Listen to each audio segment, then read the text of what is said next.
In this lecture, we will discuss uh, question number 11, 12, and 13 of Unit 2, that is Rural Development Program.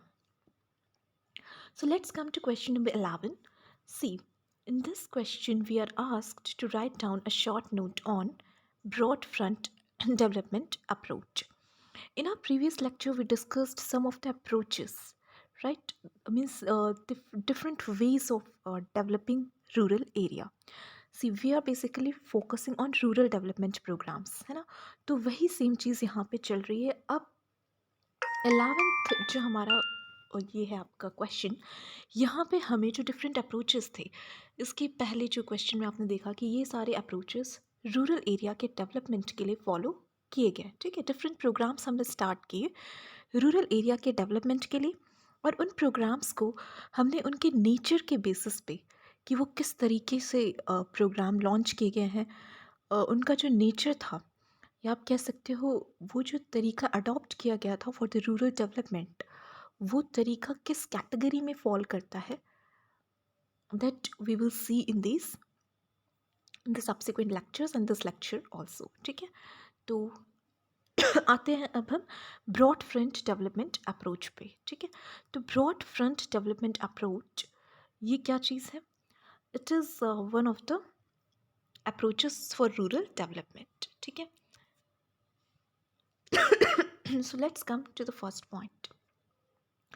The first point says community development and Panchayati Raj or Panchayat Raj were often described as broad front development strategies as the aimed at the development of villages covering all the major spheres like agriculture, animal husbandry, rural industries, communication, health, education, women welfare and social welfare.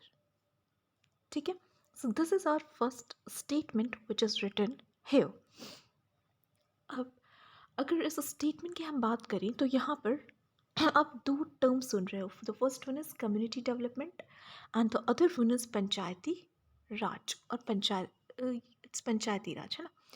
So Panchayati Raj system and community development, ये दोनों ही programmes हैं।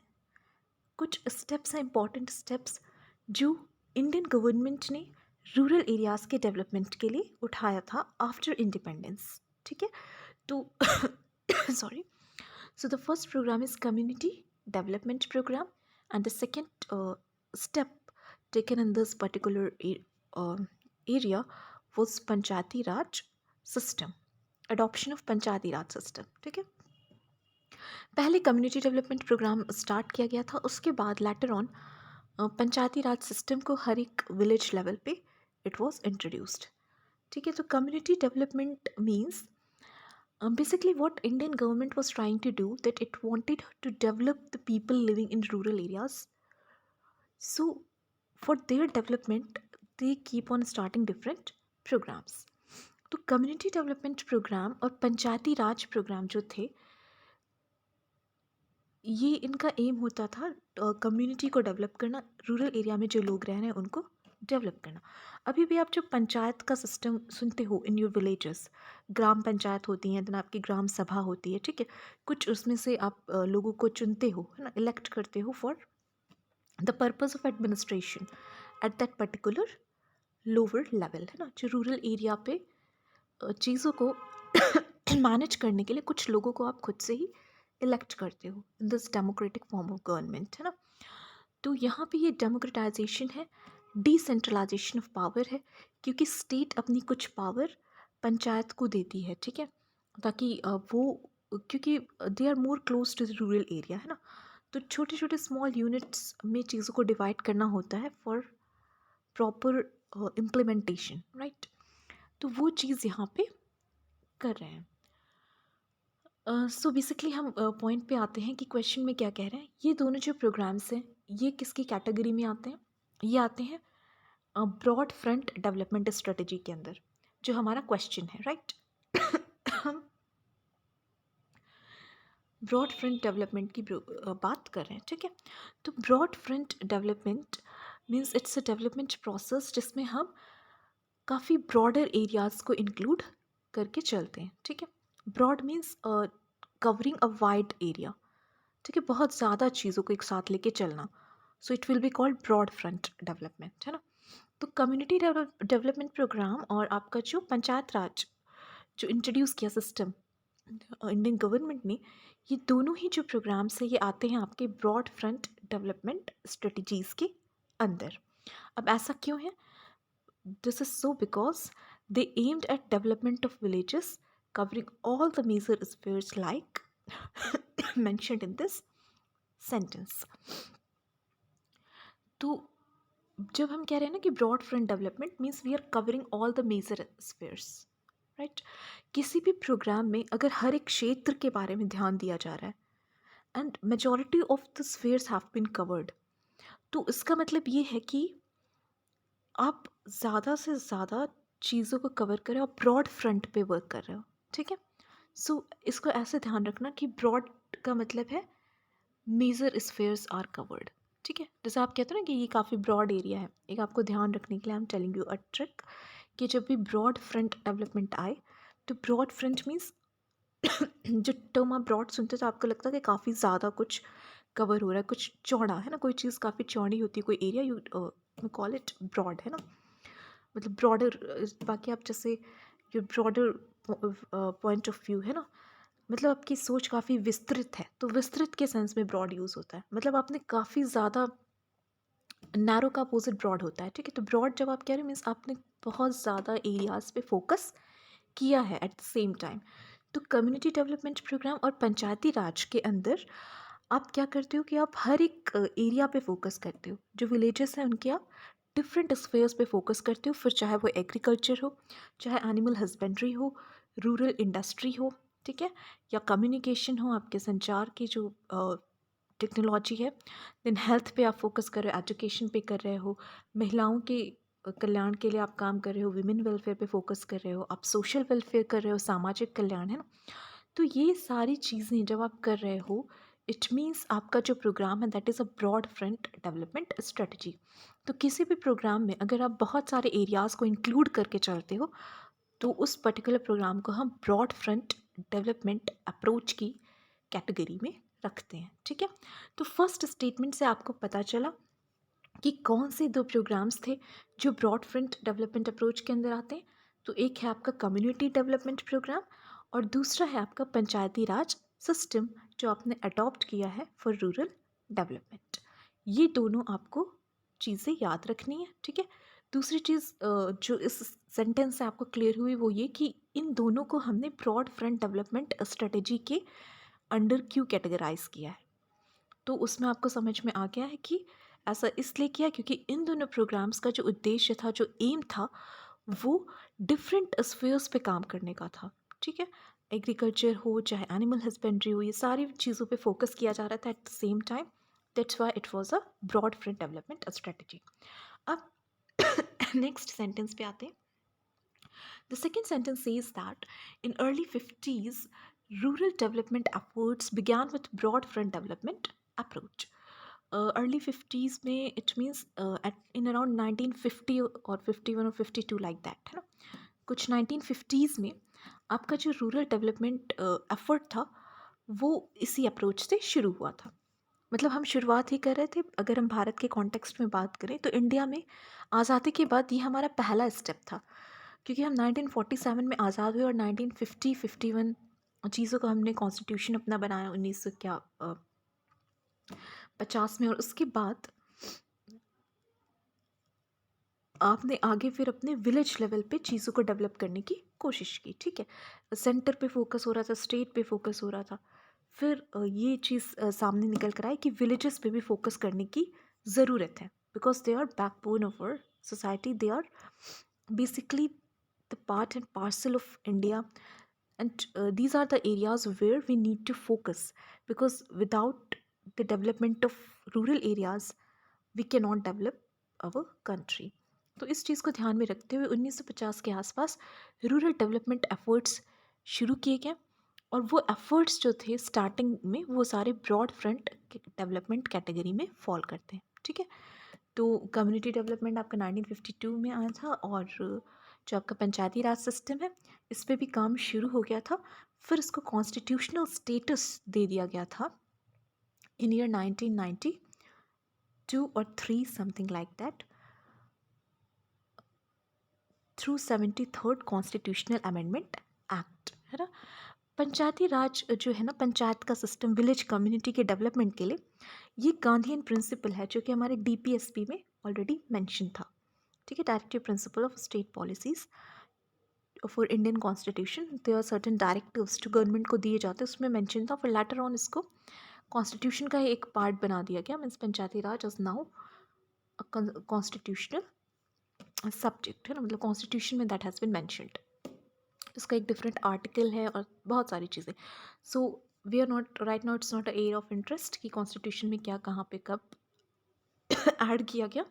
फिलहाल हम इस question पे focus करते हैं। आपके जो थर्ड यूनिट है, there you will study all these things in detail, ठीक है। वहाँ पे आपको 73rd कॉन्स्टिट्यूशनल अमेंडमेंट क्या है, पंचायती राज क्या है, ये सारी चीज़ें will get to know in detail. अभी आप इतना समझ लो कि ये 2 स्टेप्स हैं इन the field of rural development, ठीक है।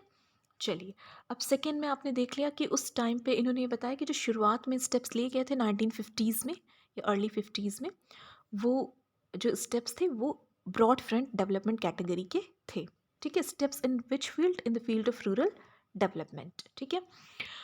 थर्ड पॉइंट पे आते हैं। The third point says that the community development programs CDP and National Extension Service initiated in 1952 fell under this approach.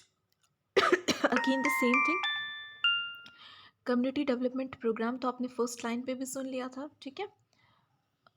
Just wait a minute, ये जो community development programme लिखा है CDP, ये फर्स्ट स्टेटमेंट में भी आपको पता चल गया था, फर्स्ट सेंटेंस में, कि कम्युनिटी डेवलपमेंट प्रोग्राम इस कैटेगरी में फॉल करता है। एंड जो सेकेंड स्टेटमेंट है that is national, second program national extension service, वो भी 1952 में ही शुरू किया गया था, और वो भी ब्रॉड फ्रंट डेवलपमेंट अप्रोच का ही एक फॉर्म ऑफ प्रोग्राम इनिशिएट किया गया था, ठीक है, लॉन्च किया गया था। पॉइंट 4 पे आते हैं। Though CDP as a holistic approach did not succeed as expected, the impact of program was ephemeral, ठीक है। So basically what they are saying कि एक होलिस्टिक अप्रोच था, होलिस्टिक था because it has included everything, every area, ठीक है। Holistic programme था, हर एक एरिया पे फोकस था, इसलिए होलिस्टिक अप्रोच था, ठीक है। होलिस्टिक अप्रोच होने के बावजूद जो एक्सपेक्टेशन था कि अगर हम CDP स्टार्ट करेंगे तो गवर्नमेंट ने जो एक्सपेक्ट किया था कि इतना ज़्यादा डेवलपमेंट हम कर पाएंगे, उस एक्सपेक्टेशन को तो बेखरा नहीं उतर पाया था, मीन्स उतना सक्सेसफुल प्रोग्राम नहीं रहा। But yes, it was a good initiative, कुछ तो चेंजेस आए ही थे, बट जितना हमने एक्सपेक्ट किया था ना, उतना अच्छा परफॉर्मेंस इस प्रोग्राम का नहीं रहा था। This has been written in sentence 4, ठीक है। सो आपको ये चीज़ फोर्थ पॉइंट में you will have to mention. Fifth point जो लिखा है that is it could not make a dent into fabric, social fabric as was expected, the same thing, जैसे एक्सपेक्टेशन थी उस हिसाब से सोशल फैब्रिक में dent means you can say some appreciable impression, आप कह सकते हो बहुत ज़्यादा जो प्रभाव होता है, यहाँ पे पॉजिटिव सेंस में आप कह सकते हैं, कोई बहुत ज़्यादा पॉजिटिव एस्पेक्ट में कोई प्रभाव नहीं पड़ा हमारे सोशल फैब्रिक को या हमारी सोसाइटी, ठीक है। सो यहाँ पे basically it stands for the CDP and NSC, sorry, NES or Panchayati Raj system, all those systems which were adopted and which just fall under the category of your broad front development program, all those programs were not that successful and they were unable to make or bring some valuable change in the social society, or some bigger change in the social society was not made under these programs, ठीक है। बहुत ज़्यादा impact नहीं आया था हमारी society में। The critics also point out that जो इसमें इसके क्रिटिक्स हैं, जो इसमें कुछ अगर आप कह सकते हो इन प्रोग्राम्स में अगर कोई कमियां कुछ लोगों ने निकाली, तो उनका ये कहना है कि it brought about a great disparity between the rich and the poor, जब कोई भी प्रोग्राम होता है उसके कुछ ऑब्वियसली कुछ बेनिफिट्स होते हैं और कुछ डिसएडवांटेजेस भी होते हैं, है ना। और कोई भी इनिशिएटिव गवर्नमेंट लेती है तो उसको क्रिटिसिज्म फेस करना पड़ता है. This is something which is true. Not only government, even if you will take any step, then also sometimes and most of the time you will have to face the criticism, because it's not always possible that whatever you're doing it's going to be 100% perfect, है ना. हो सकता है result as per your आपके according आए, या फिर हो सकता है आपके एक्सपेक्टेशन के अकॉर्डिंग आपके रिजल्ट्स ना आए, है ना. दो ही सिचुएशंस होंगी. सो जो भी आपने मेथड अडॉप्ट किया है तो उसमें कुछ ना कुछ खामियां या कमियां रह जाएंगी, तो क्रिटिसिज्म उन्हीं चीज़ों का किया जाता है, ठीक है. तो जब हमने ये CDP community development programme start किया, when we started the national extension service programme and when we introduce this Panchayati Raj system, तो उस समय जैसा हमने एक्सपेक्ट किया था वैसा रिजल्ट नहीं आया. इसलिए लोगों ने, क्रिटिक्स ने, इनकी कुछ आपको कमियां बताई हुई. तो वो कमियां क्या है वो हम यहाँ पे इन 4 पॉइंट्स में पढ़ेंगे, ठीक है. फर्स्ट पॉइंट कहता है, it brought about a great disparity between the rich and the poor. अमीर और गरीब के बीच में एक बहुत बड़ा डिस्पैरिटी उस इन प्रोग्राम्स की वजह से आया था. ग्रेट डिस्पैरिटी मीन्स इनइक्वालिटी, ठीक है. बहुत लाइक जो पुअर थे वो और ज़्यादा पुअर हो गए, and those who were rich वो और ज़्यादा रिच हो गए. तो एक गैप उनकी इकोनॉमिक कंडीशन में डेवलप हो गया. Some of the people living in rural areas were very poor while the others were very rich. तो ये जो डिस्पैरिटी एक सोसाइटी में आई, इट वॉज अ, इसका मतलब कहीं ना कहीं होता है कि प्रोग्राम प्रॉपर वे में इम्प्लीमेंट नहीं हुआ. कंसंट्रेशन ऑफ वेल्थ हो गया, और कुछ लोगों के पास ज़्यादा चला गया और कुछ लोगों को प्रोग्राम के बारे में इंफॉर्मेशन ही नहीं पहुंची, ठीक है. उनको सुविधाएं नहीं मिल पाई और वो और ज़्यादा क्या हो गए, पुअर होते चले गए, ठीक है.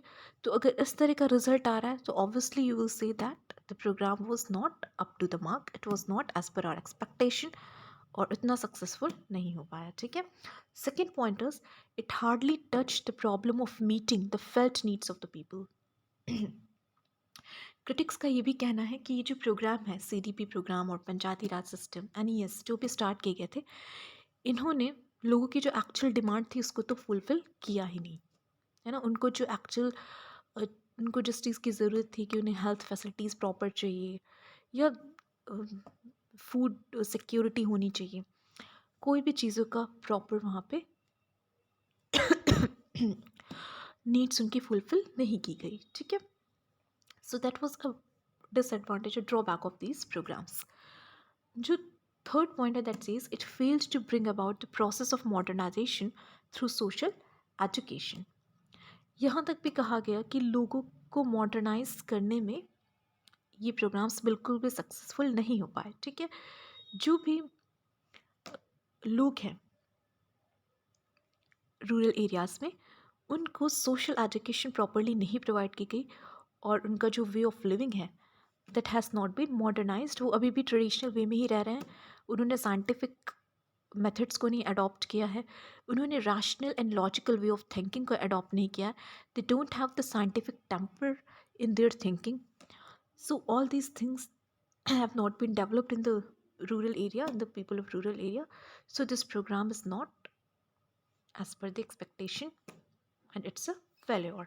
This was something which was said by the critics, है ना, कि ये कमियां रह गई इसमें. फोर्थ पॉइंट कहता है lack of people's participation.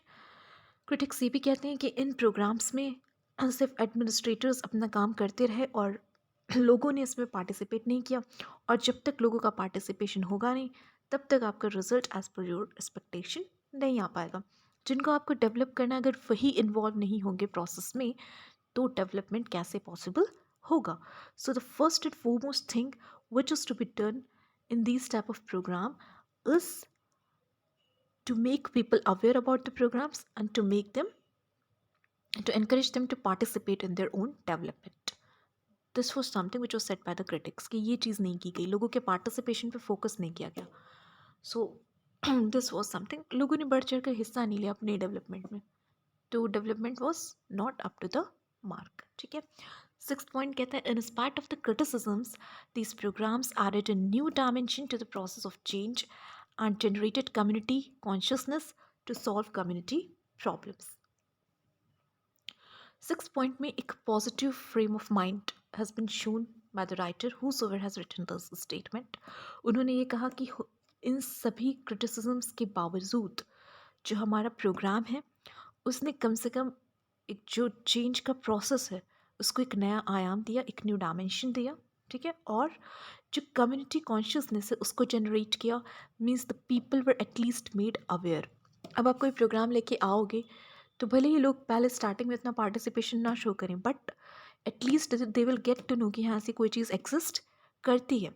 They will get to know that yes, if we need to solve our problems we will have to get involve in this things. तो आप उनको कॉन्शियसनेस उनके अंदर जागृत कर रहे हो कि yes, if you want to eradicate the problem, जो आप फेस कर रहे हो उसको अगर दूर करना तो आपको अपना इन्वॉल्वमेंट वहाँ पे शो करना होगा, ठीक है. तो भले ही प्रोग्राम से बहुत सारी कमियाँ थी, बहुत सारी खामियाँ थी, there were lot of drawbacks, but still it was a very nice step, क्योंकि अगर हम शुरुआत ही नहीं करेंगे तो कमियाँ कहाँ से पता चलेंगी, राइट. तो शुरुआत तो थी, it was a very good initiative that was taken in this particular direction, ठीक है. क्योंकि हम बेसिकली बिल्कुल ग्रास रूट लेवल पे डेवलपमेंट को पहुंचाना चाह रहे हैं ताकि हमारा देश डेवलप हो सके. तो सबसे ज़रूरी बात है कि उसके लिए हम एक स्टेप तो लें. Initiation is something which is important, है ना. तो वही चीज़ यहाँ पे कही गई है कि हो सकता है बहुत सारी कमियाँ रही हों, बट फिर भी it was very important process. बहुत ही डोमिनेंट रोल उसने प्ले किया, इन दीज प्रोग्राम्स ने काफ़ी ज़्यादा इंपॉर्टेंट रोल प्ले किया कम्युनिटी डेवलपमेंट में, ठीक है. ये चीज़ें हुई इसीलिए आगे के आपके जो प्रोग्राम्स आएंगे वो सक्सेसफुल हो पाएंगे. अगर शुरुआत ही नहीं होगी लोगों को पता नहीं चलेगा, and gradually things will improve, है ना. सो development is a gradual process, it can not be attend in a single day. So let's come two point number 7. The broad front development approach was a significant approach which laid the foundational stone for the upliftment of rural India. Seventh point में जो answer है उसको एक positive note के साथ and किया गया है. सेवन पॉइंट में ये कहा गया है कि जो ब्रॉड फ्रंट डेवलपमेंट अप्रोच है that is a very significant approach, means it's a very important approach. It has played a highly dominant role in rural development and it laid the foundation stone for the upliftment of the rural India. Okay, मतलब rural India के उत्थान में, उसकी growth में, उसके development में ये एक नींव के पत्थर का काम ब्रॉड फ्रंट डेवलपमेंट अप्रोच ने किया है. एक नींव तो रख दी गई थी रूरल डेवलपमेंट की थ्रू दीज प्रोसेसेस. जैसे आप कोई चीज़ की शुरुआत करते हो, जब आप कोई बिल्डिंग कंस्ट्रक्ट करते हो तो आप पहले उसकी फाउंडेशन को मजबूत करते हो ना. स्टार्टिंग तो नींव से की जाती, तो एक नींव रख दी गई इन प्रोग्राम्स के थ्रू. अब आप इसके ऊपर बिल्डिंग बनाते जाइए. You will start different programs and keep on growing and increasing and uplifting the rural people. तो ये चीज़ यहाँ पे कही गई that the development approach was highly significant.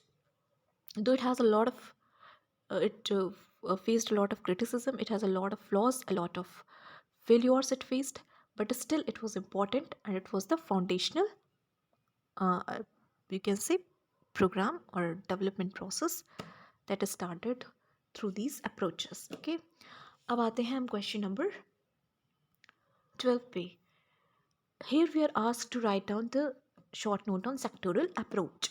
अब सेक्टोरल अप्रोच जब आपसे क्या देता है तो आपको नाम से क्लियर हो जाना चाहिए कि we are focusing on certain sectors of the society, right. Broad front में हम ब्रॉडर लेवल पे हर एक एरिया पे फोकस कर रहे थे, बट सेक्टोरल डेवलपमेंट प्रोग्राम जो है इसमें हम एक इंडिविजुअल सेक्टर पे फोकस करेंगे, राइट. मतलब जो डेवलपमेंट होंगे वो सेक्टर वाइज होंगे, एंड जहाँ हमें लगेगा कि these sectors need to be focused more हम वहाँ फोकस करेंगे. तो सेक्टोरल अप्रोच में सेक्टर वाइज अप्रोच, ठीक है. सो अब आ जाते हैं हम इसके आंसर में. Let's come to the question sentence 1. पहला स्टेटमेंट लिखा गया है कि sectoral development planning in individual sectors like education, health, housing and social security are included in sectoral approach of development. Sorry. So sectoral development planning जो है इसके अंतर्गत जितने इंडिविजुअल सेक्टर्स हैं से यहाँ पे जो ब्रॉड फ्रंट अप्रोच था, हमने क्या किया कि एक विलेज लिया और उसके हर एक एरिया पे फोकस किया। सेक्टोरल अप्रोच में क्या किया गया कि चीज़ों को बिल्कुल सेग्रीगेट कर दिया गया कि हर एक सेक्टर अलग है। एजुकेशन सेक्टर अलग है, हेल्थ सेक्टर अलग है, हाउसिंग सेक्टर बिल्कुल अलग है, social security sector is very different. तो इनका एक स्ट्रॉन्ग कंपार्टमेंटलाइजेशन कर दिया गया, राइट, कि डिफरेंट सेक्टर्स डिफरेंट है और आपको हर एक सेक्टर पे इंडिविजुअली फोकस करना पड़ेगा, कुछ में मिक्स्ड वे में नहीं करना है, ठीक है। तो यहाँ पे ये चीज़ पे ज़्यादा फोकस किया गया, इसलिए हमने इसको सेक्टोरल अप्रोच बोला, ठीक है। तो फर्स्ट स्टेटमेंट में आपको पता चला कि हर एक इंडिविजुअल सेक्टर पे फोकस किया गया था सेक्टोरल डेवलपमेंट प्रोग्राम्स में। एंड सेकेंड स्टेटमेंट में हम आते हैं, this approach advocates compartmentalisation of development in different sectors. इस अप्रोच में इस चीज़ को सपोर्ट किया गया, इस चीज़ को एडवोकेट किया गया कि डेवलपमेंट प्रोसेस में we need to have a proper division, है ना, एक डिमार्केशन होना चाहिए कि ये डिफरेंट सेक्टर्स हैं, उनका प्रॉपर उनको एरिया उनके स्पेसिफाई करो, उनका कंपार्टमेंटलाइजेशन करो, ठीक है। मतलब सेक्टर्स एक दूसरे से कनेक्टेड नहीं है, यहाँ पे ये चीज़ पे फोकस किया गया। एजुकेशन सेक्टर के लिए different department should be there, for the housing sector दूसरे डिपार्टमेंट को फोकस करना है और हर एक सेक्टर में इंडिविजुअल वे में डेवलपमेंट करना है, ठीक है। तो हम अलग अलग सेक्टर्स पे फोकस करते रहेंगे एंड ऑटोमेटिकली ओवरऑल डेवलपमेंट हो जाएगा, ये इस प्रोग्राम में मानना था, ठीक है।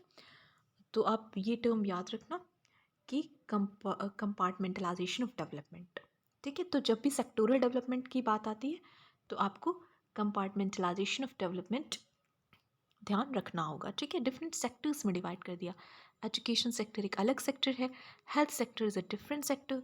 तो पूरा डेवलपमेंट प्रोसेस सेक्टर वाइज आपका ओरिएंटेड था, ठीक है। थर्ड पॉइंट कहता है, it's inadequacy system from this compartmentalised approach. अब इसमें जो कमियां आई, इस प्रोग्राम में जो कमियां रह गई, वो उसकी इसी अप्रोच की वजह से आई कि इसने क्या कहा कि हेल्थ सेक्टर बिल्कुल अलग है, एजुकेशन सिस्टम बिल्कुल अलग है, तो हर एक सिस्टम पे अलग अलग फोकस करना है और कहीं ना कहीं चीज़ें एक दूसरे से कनेक्टेड होती हैं, ये चीज़ इन्होंने मानने से इनकार कर दिया और यही इसकी सबसे बड़ी गलती थी, ठीक है। सो जो मेजर इन एडुकेसी इस प्रोग्राम में आई, that was because of this compartmentalised approach which was adopted in the sectoral approach, ठीक है। Then by 1960s the situation was rather critical on the food front. 1960 के आसपास ये system आया आपका, मतलब स्टार्टिंग आपकी हुई ब्रॉड फ्रंट अप्रोच से। If you talk about India, in Indian context what happened कि 1950s में हमारा चल रहा था broad front approach, community development program हुए, पंचायती राज पे फोकस किया गया, ठीक है। अब क्या हुआ कि 10-11 साल बाद दे अडॉप्टेड सेक्टोरल अप्रोच। 1960s में जो सिचुएशन थी वो ये थी कि फूड फ्रंट पे काफ़ी आपका जो हमारा कंडीशन था that was not good, food security थी, फेमाइन वगैरह काफ़ी ज़्यादा कंट्री में आए थे, तो उस वक्त लोगों की फूड की जो डिमांड है that was not fulfilled, people were dying of hunger and poverty, right? So the need for great concentration on food production led to strategy for locating potential sectors and well-endowed districts and areas capable of yielding higher agriculture production. जब कोई भी step उठाया जाता है उसके पीछे कुछ reason होते हैं। सेक्टोरल डेवलपमेंट प्रोसेस को अडॉप्ट करने के पीछे रीज़न ये था कि उस समय कुछ सेक्टर्स इतने ज़्यादा आप कह सकते हो डिग्रेडेड स्थिति में थे, ऐसी कंडीशन हो रखी थी उन पर्टिकुलर सेक्टर्स की कि उन पे फोकस कर वॉज वेरी इंपॉर्टेंट। तो जैसे यहाँ पे इन्होंने एक एग्जांपल दिया कि फूड फ्रंट जो था इंडिया का दैट वाज नॉट गुड, जो आपका इसलिए क्या किया गया, it was you can say the need for great concentration food production was seen. ऐसा उस वक्त फेल्ट किया गया, द गवर्नमेंट फेल्ट कि फूड प्रोटेक्शन पे हमें ज़्यादा ध्यान देने की ज़रूरत है, means the more concentration was needed to be there on food production. तो जो स्ट्रेटेजी अडॉप्ट की गई वो ये थी कि पोटेंशियल सेक्टर्स को लोकेट करें, ठीक है। So potential sector means what are the areas, वो कौन से एरियाज़ है जहाँ पे पोटेंशियल है कि हम अगर उन एरियाज़ पे फोकस करें तो वहाँ पे फूड प्रोडक्शन बढ़ाया जा सकता है, ठीक है। तो उसके लिए वेल एंडोव्ड डिस्ट्रिक्ट्स एंड एरियाज़ जहाँ पे हायर एग्रीकल्चर प्रोडक्शन पॉसिबल था, उन एरियाज़ पे फोकस किया गया और उन एरियाज़ को डेवलप किया गया, ठीक है, फॉर दैट पर्टिकुलर सेक्टर। जैसे आपका ग्रीन रिवॉल्यूशन उस वक्त आया था, तो कुछ एरियाज़ थे जो आपकी नॉर्थ वेस्टर्न पार्ट है, लाइक पंजाब एंड हरियाणा वाली जो एरिया है, वहाँ पे काफ़ी ज़्यादा वीट प्रोडक्शन किया गया, ठीक है। Lot of fertilizer was just provided to them, good quality seeds were provided to them. Green revolution चल ही रहा था, तो उस टाइम पे काफ़ी ज़्यादा प्रोडक्शन किया गया उन पर्टिकुलर एरियाज़ पे। तो कुछ एरियाज़ तो बहुत रिच हो गए and eight the same time certain areas felt highly neglected, उनके ऊपर फोकस ही नहीं किया गया और वहाँ पे जो फार्मर्स थे उनकी कंडीशन और ज़्यादा बिगड़ती चली गई। और कुछ एरियाज़ के जो फार्मर्स है जहाँ पे फोकस किया गया, इस वजह से कि वहाँ के एरिया ज़्यादा फर्टाइल है, वहाँ पे ज़्यादा अमाउंट ऑफ फूड प्रोडक्शन किया जाता है इन अ स्मॉल एरिया, तो उन सारे एरियाज़ के फार्मर्स रिच हो गए। और ये जो डिस्पैरिटी यहाँ पे हुई due to this sectoral approach, वो आज भी आपको विजिबल होगी। There are certain farmers in Indian states who even commit suicide just because they are unable to pay the loan, just because uh, they do not get the output and the input which they just invest in this particular process of agricultural production, वो इतना अच्छा नहीं होता है, ठीक है। वो ज़्यादा होता है एंड आपका आउटपुट बहुत कम होता है, so they suffer a lot and that's why they are even bound or forced to commit suicide, right? At the same time there are certain areas जहाँ के farmers बहुत ज़्यादा rich हैं और they don't have any issue like that of economic issue or anything like that. So ये जो disparity एक society में आई, that is something which is the drawback of this particular you can say process also, ठीक है। Fifth point पे आते हैं। The fifth point says that more attention was paid in improving productivity per acre than on extending the acreage. वही चीज़ यहाँ पे कही गई है कि ज़्यादा ध्यान किन चीज़ पे दिया गया, ज़्यादा अटेंशन किस पे दिया गया कि प्रोडक्टिविटी पर एकड़ बढ़ जाए, ठीक है, बट एकरेज को एक्सटेंड नहीं किया गया। सी इसका मतलब ये होता है कि स्मॉल एरिया से ज़्यादा प्रोडक्शन करना है, इस चीज़ पे फोकस किया गया कि अगर किसी फार्मर के पास 1 हेक्टेयर ऑफ लैंड है तो उस 1 हेक्टेयर से टन्स ऑफ प्रोडक्शन किया जा सके, ठीक है। इस चीज़ पे फोकस नहीं किया गया कि अगर आसपास कोई बैरन लैंड है तो उसकी फर्टिलिटी को बढ़ाकर एरिया ऑफ प्रोडक्शन बढ़ा दिया जाए, तो क्या होगा कि हर एक जगह से आपको काफ़ी अच्छा अमाउंट ऑफ प्रोडक्शन मिलेगा। और अगर आप एक जगह पे बहुत ज़्यादा प्रोडक्शन कर लेते हो तो लॉन्गर रन में क्या होगा कि उस पर्टिकुलर एरिया के इनफर्टाइल होने के चांसेस बहुत बढ़ जाएंगे, क्योंकि आप उसका कहीं ना कहीं एक्सप्लॉयटेशन करो उस एरिया का, उसकी जितनी कैपेसिटी नहीं है उससे ज़्यादा आप वहाँ से प्रोडक्शन कर रहे हो, ठीक है। तो अब यहाँ पे बेसिकली आपको ध्यान देना है कि इस प्रोग्राम में जो सेक्टोरल डेवलपमेंट प्रोग्राम से स्टार्ट हुए थे उसमें सेक्टर वाइज डेवलपमेंट किया गया, हाईली कंपार्टमेंटलाइजेशन किया गया था डिफरेंट सेक्टर्स का, हर एक सेक्टर पे फोकस किया गया बट इन अ कंपार्टमेंटलाइज्ड वे। वो एक दूसरे से ना कनेक्ट समझ के बिल्कुल अलग अलग तरीके से डेवलपमेंट करने की कोशिश की गई and that was one of the drawbacks of this particular approach. दूसरी चीज़ ये कि जैसे उस टाइम पे फूड फ्रंट काफ़ी, हमारा जो फूड वाला सेक्टर था वो काफ़ी डिग्रेडेड था, तो उस पर फोकस किया गया। और इस पर भी जब फोकस किया गया तो इस तरीके से किया गया कि कुछ एरियाज़ पे ज़्यादा ध्यान दिया गया, फिर पर हेक्टेयर या पर एरिया आपका जो पर एकड़ प्रोडक्शन है उस पर ज़्यादा ध्यान दिया गया, ना कि इस पे कि ज़्यादा से ज़्यादा एरिया को फर्टाइल बनाकर हर जगह से एग्रीकल्चर प्रोडक्शन किया जा सके, ठीक है। देन सिक्स्थ पॉइंट है that for this purpose intensive agriculture development program and intensive agricultural area program were launched। अब इसके लिए जो जो प्रोग्राम्स लॉन्च किए गए वो यहाँ पे दोनों मेंशन है। Intensive agriculture and extensive agriculture दो डिफरेंट टाइप्स ऑफ एग्रीकल्चर होते हैं, तो अब इंटेंसिव एग्रीकल्चर को यहाँ पे फॉलो किया गया। इंटेंसिव एग्रीकल्चर प्रोसेस में यही किया जाता है कि स्मॉल लैंड होल्डिंग से कुछ टेक्नोलॉजी की हेल्प से good quality of seeds use करके और फर्टिलाइजर ज़्यादा यूज़ करके कम एरिया में से ही बहुत ज़्यादा प्रोडक्शन करने पे फोकस किया जाता है, ठीक है। तो यहाँ पे आपको लेबर रिक्वायरमेंट भी कम होती है, ठीक है। ओके, तो इंटेंसिव और एक्सटेंसिव एग्रीकल्चर पे हम बहुत डिटेल में नहीं जाएंगे, इनके अपने अपने फीचर्स होते हैं. Now let's come two point number 7. ये दोनों जो प्रोग्राम्स है IADP and IAAP, these constituted landmarks in the development of agriculture. तो ये यहाँ पे कहा है कि नो डाउट इनके अपने कुछ ड्रॉबैक्स थे, बट एक लैंडमार्क प्रूफ हुए, काफ़ी इंपॉर्टेंट रोल इन्होंने प्ले किया इन दोनों प्रोग्राम्स ने इन the area of development of agriculture. कुछ भी हो, एग्रीकल्चर प्रोडक्शन तो इंडिया में बढ़ा था और फूड सिक्योरिटी भी बढ़ी थी. बस दिक्कत ये हुई कि कहीं ना कहीं इकोनॉमिक डिस्पैरिटी भी बढ़ी, कि कुछ लोग ज़्यादा रिच हुए और कुछ लोग पुअर हो गए. दिस इज़ समथिंग जो हमने ब्रॉड फ्रंट अप्रोच में भी देखा था, और यहाँ पे भी social inequality and social injustice होता हुआ हमने कहीं ना कहीं देखा. ठीक है, जो 8 पॉइंट है वो आपका कहता है that the programs placed agriculture on a qualitatively different footing with wide-ranging repercussions on rural scenario. तो इस प्रोग्राम में बेसिकली जो एग्रीकल्चर था उस पर क्वालिटेटिव वे में काफ़ी ज़्यादा ध्यान दिया गया, उसकी क्वालिटी में, क्वालिटी ऑफ प्रोडक्शन पे. बट ये जो तरीका था इसके अपने कुछ रिपरकशंस थे जो रूरल एरिया में लोगों को झेलने पड़े. So in repercussions are basically the impact of some particular action done in a negative way. But here we are basically talking in both the ways, क्योंकि एक मिक्स्ड रिजल्ट आया था कि क्वालिटी तो इम्प्रूव हुई थी प्रोडक्शन की and quantity भी बढ़ी, बट कहीं ना कहीं सोशल डिस्पैरिटी भी बढ़ी. तो बेसिकली 8 पॉइंट में ये बता रहे हैं कि इस प्रोग्राम के कुछ रिपरकशंस थे विच over face by the rural people, and कुछ इसके पॉजिटिव इफेक्ट थे ऑन द सोसाइटी.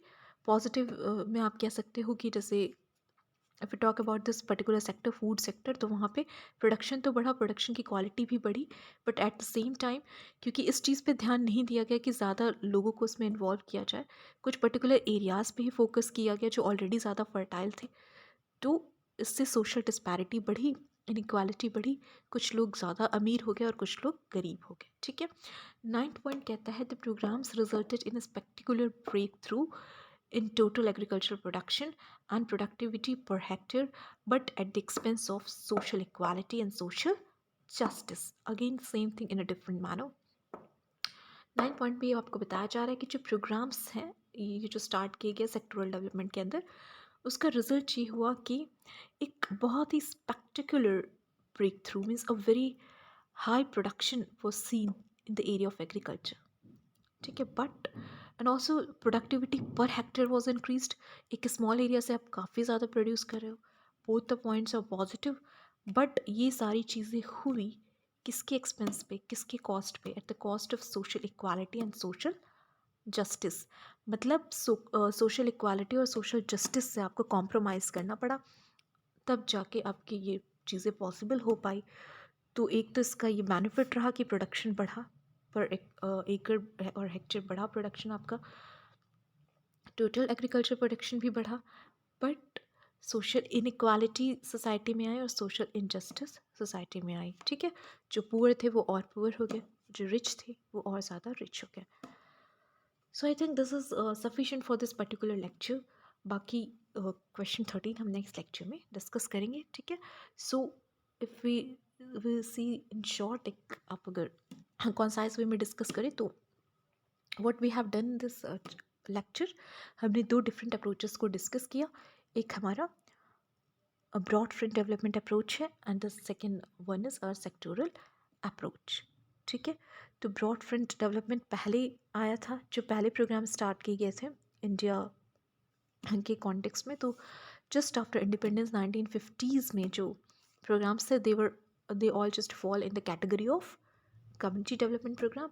फिर उसके बाद 1960s में हम सेक्टोरल डेवलपमेंट पे आ गए, क्योंकि कुछ सेक्टर्स ऐसे थे जिनको बहुत ज़्यादा एक स्पेशल फोकस की ज़रूरत थी, जैसे कि हमारा फूड सेक्टर. तो दोनों ही केसेस में जो ड्रॉबैक था वो ये था कि सोशल डिस्पैरिटी बढ़ रही थी. बाकी आपने देखा फर्स्ट वाले में कुछ 3-4 क्रिटिसिज्म उसके किए गए हैं, वो ध्यान रखना कि लैक ऑफ पार्टिसिपेशन था, देन डिस्पैरिटी बढ़ गई थी सोसाइटी में. तो वो 3-4 पॉइंट्स थोड़े ध्यान रखना. एंड सेक्टोरल अप्रोच में आपको कुछ कीवर्ड्स ध्यान रखने, लाइक कंपार्टमेंटलाइजेशन जो है. देन आप फूड फ्रंट पे एक आप उसको एक्सप्लेन कर सकते हो. प्रोडक्टिविटी पर हेक्टर इंक्रीज़ करने पे फोकस किया गया, but social inequality or social injustice society में आई because of these approaches adopted for the rural development. Okay, so that's all for this lecture. Thank you and have a nice day.